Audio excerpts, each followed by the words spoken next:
For months, our diesel hybrid engine sat underneath the boat. 600 pounds of very expensive hardware living in limbo while we figured out how to move it. It was safe down there, but completely stuck.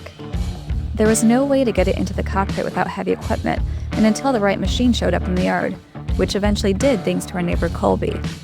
When that moment finally came, our first attempt failed almost immediately. The telehandler's boom couldn't reach far enough into the cockpit without coming dangerously close to the cabin top.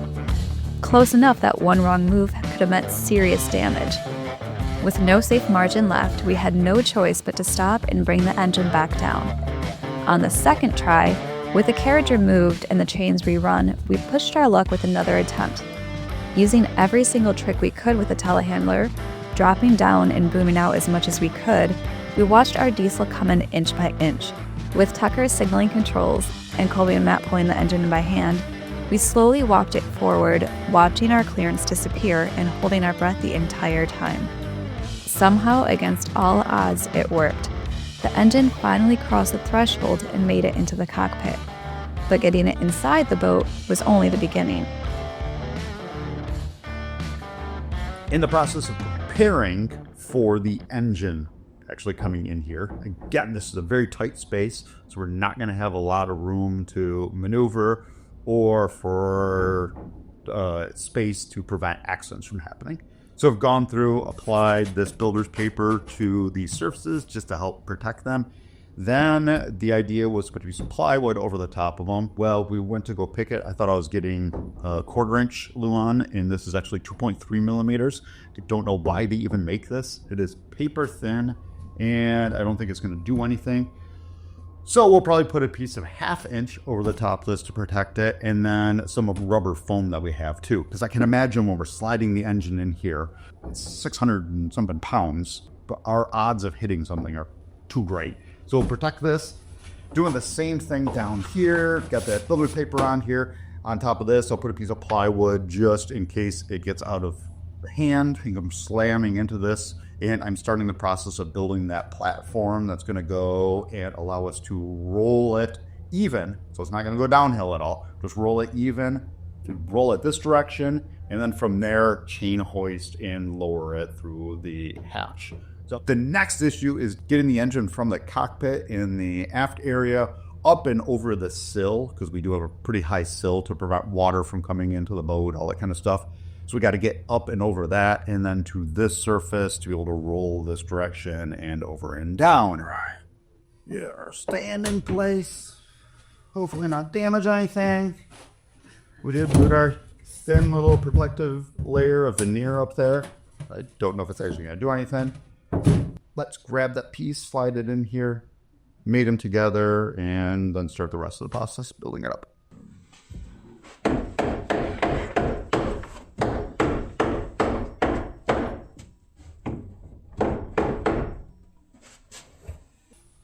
Quite tight, but we have it, and it'll get shimmed up there just a little bit more so that it's flush with the flooring.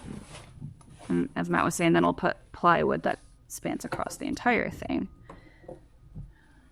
That is the plan, at least. So in theory, plywood, I've got to build up another extension on this because there's support here. And then we can sheathe that, overlap this edge, sheathe over here and into there. Right on top, there's a stringer that runs fore and aft right here. And this is pressing down directly on top of the stringer, so that location is important.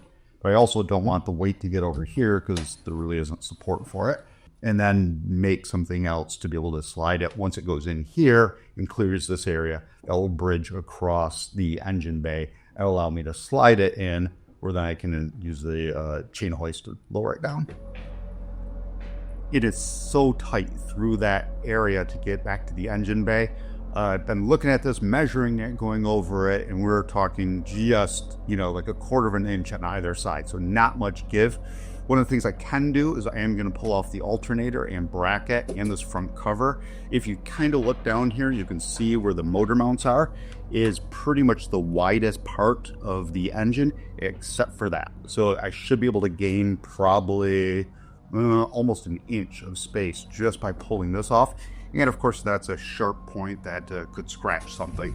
So on this side, I really don't have any benefit. I could pull the ECU off and kind of pop that on there, but it's not protruding far enough to really make much of a difference. So I'm going to ignore that part, but just pull the alternator off and gain some extra space that way.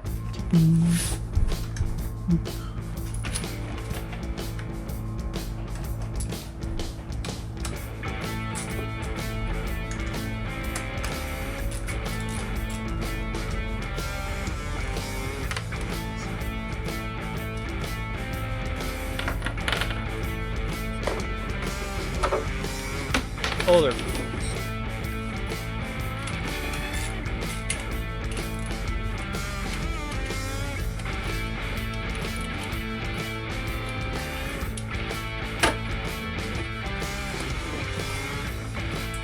Feedback, so because otherwise, 100% chance I'll lose them.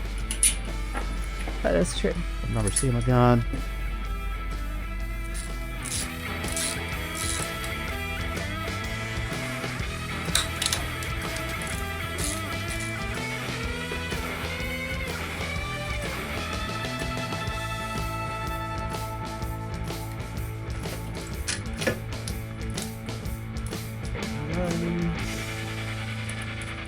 Tuck the wiring in. Got the bracket flipped down because that was, of course, the part that's protruding the most. Everything else can sit like that. Now, when I look down, it's now the motor mount itself, the bracketry for that's sticking the furthest out, and it's going to be the biggest obstacle. Our nice little alternator, we'll stick that someplace safe to store it. And the other benefit that we go from it is we did do 15 pounds we basically lost from the engine, so It's a little bit easier to a lift. little bit easier to move, I guess. But yeah, it's one more project, one more thing, and to get that thing in there and down.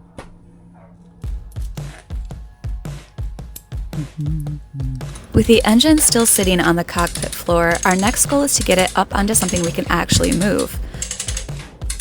I think it's probably up enough now that we can slide this out from underneath it. We trust the bars.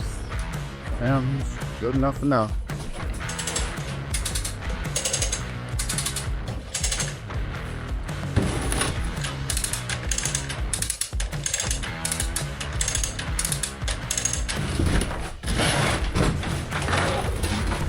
Now that the engine is airborne and clear of the factory pallet, we can start prepping it for the move across the boat. Our goal here is to get the engine onto a rolling dolly so we can move it across the bridge deck and into the aft berth once it clears the cockpit sill.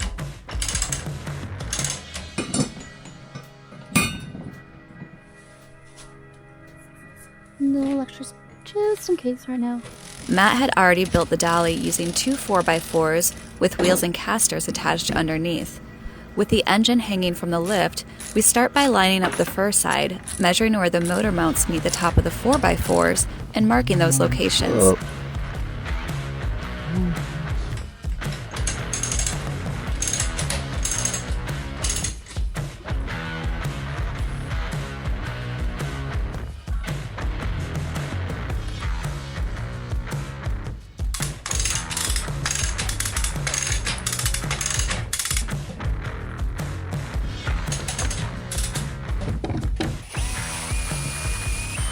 Once those marks are transferred, we drill the holes to match the engine mounts and bolt that side of the dolly into place while the engine is still being supported by the lift.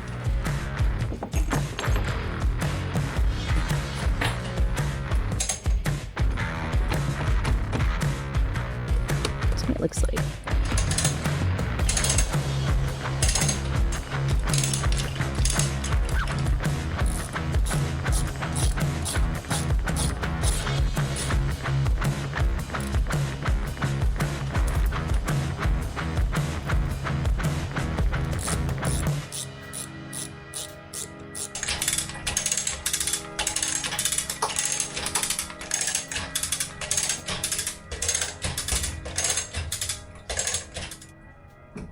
What I now need to do is put a brace from here to here to prevent it from kind of twisting in.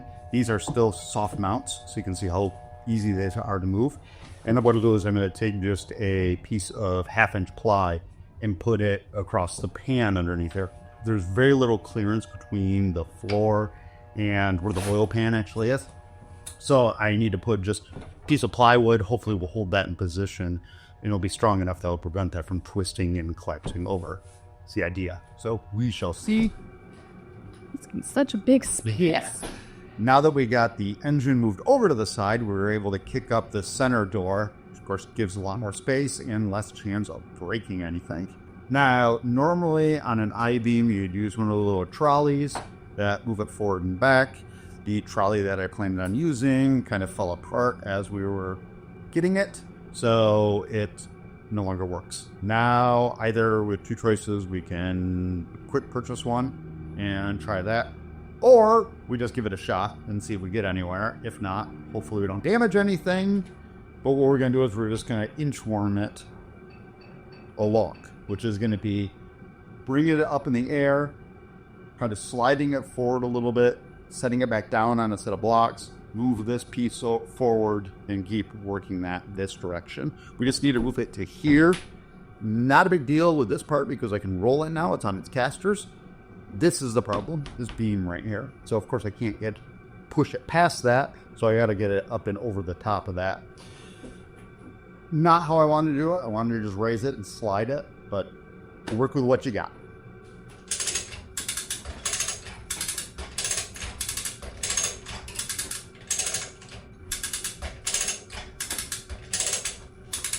That's all right. So we'll reset those boards. And we'll get it inch forward just so it's right at this edge here. Okay. Then we will jack it up. And what I'm thinking is if we take blocks and put them there, and put blocks here, and then use these 2x8s across the block for a base for it to sit on, then we can just kind of set it on there, roll it a little bit if we need to. And it'll be a little bit more controlled than the chaos that I was. Okay. Try it. This over. So they'll go right underneath where the pasture were. Oh, okay.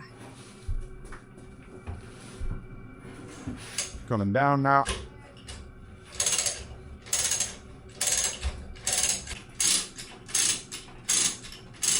So now just try pushing this forward. Right. Alright, that's just the stop.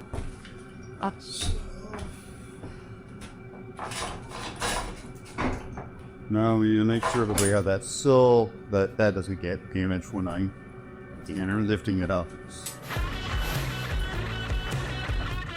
Okay.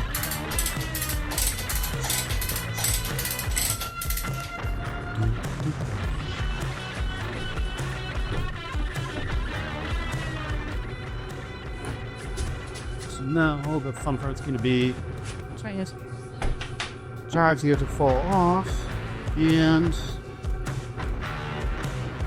it sure seems like the whole thing would be this way.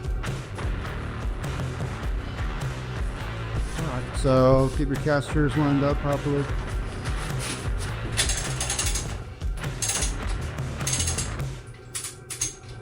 Okay, as you can see, we made a fancy little bridge for this to slide across. We're going to keep that attached, so it'll always act as a safety if this thing goes crazy and falls all over the place, which probably will do. What I'm going to do is I'm just going to keep pushing it forward, slide, and forward, slide until we get Across. all the way across. Then I can raise it back up, take all this stuff out of the way, and we're on this side of the beam. And then we should be able to rotate it and then have it going the direction that we can wheel it towards the aftars.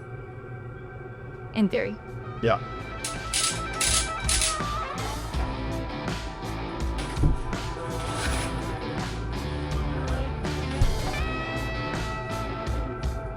Oh, honey, did not agree this.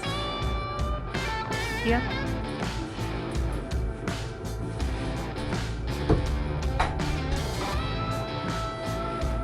Huh? Stop, please.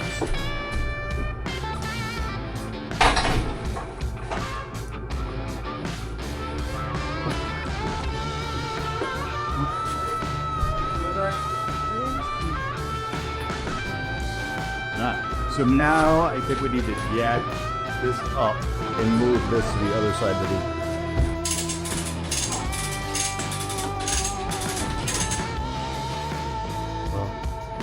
the this sub-clamper.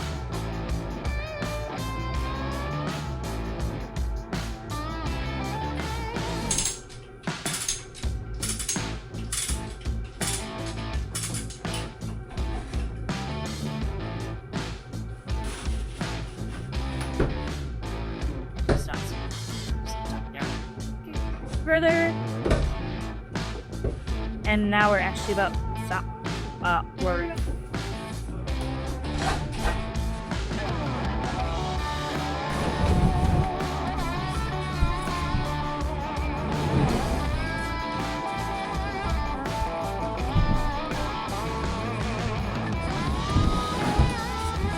All right, so when we set it down, we need to pull it that direction as we're setting it down.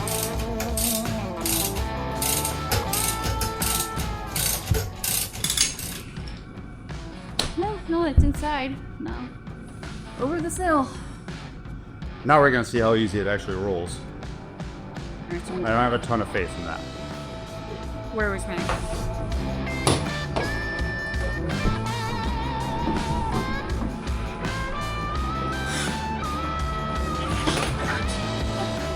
This is gonna be way more difficult.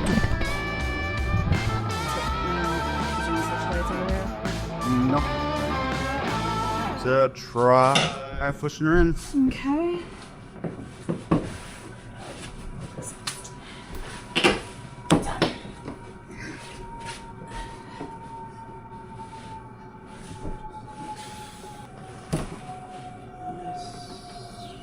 Perfect. So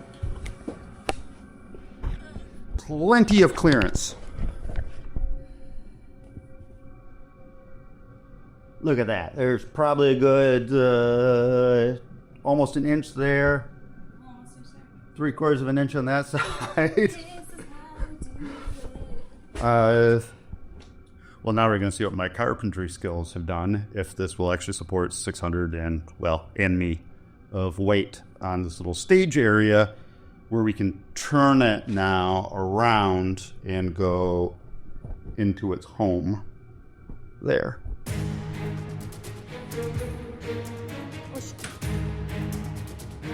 She coming at me. No?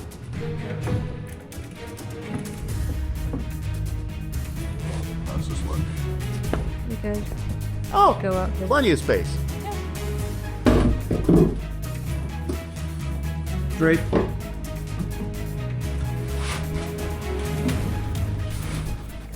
See all that clearance we have in the top? And no clearance at the bottom? So, I don't even know if you'll be able to see me because it's dark in here.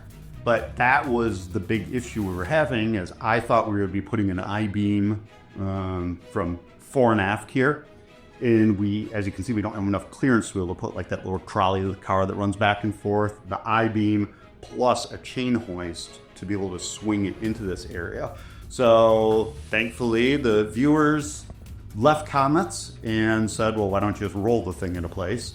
Because I had not been thinking about this at all. I've been thinking about just doing it from the top, from hanging it and sliding it. Turn sticker viewers are awesome, and this was so much easier. Yes.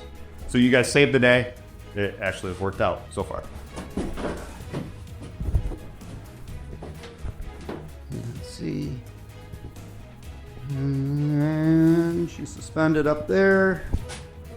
Give her the last little bit. Okay.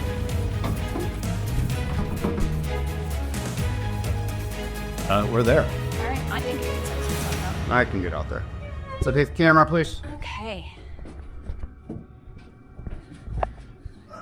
Get me out of here.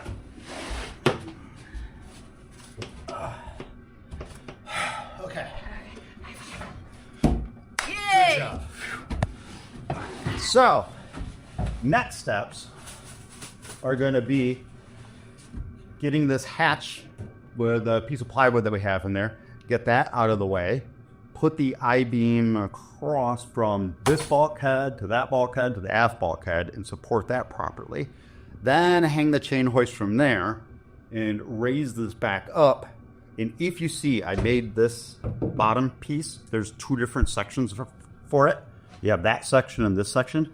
What that's going to allow me to do then is when I get this raised in there, I can pull each one of the sections out independently of each other, get them out of the way, lower this down, and figure out exactly where our engine bed needs to be.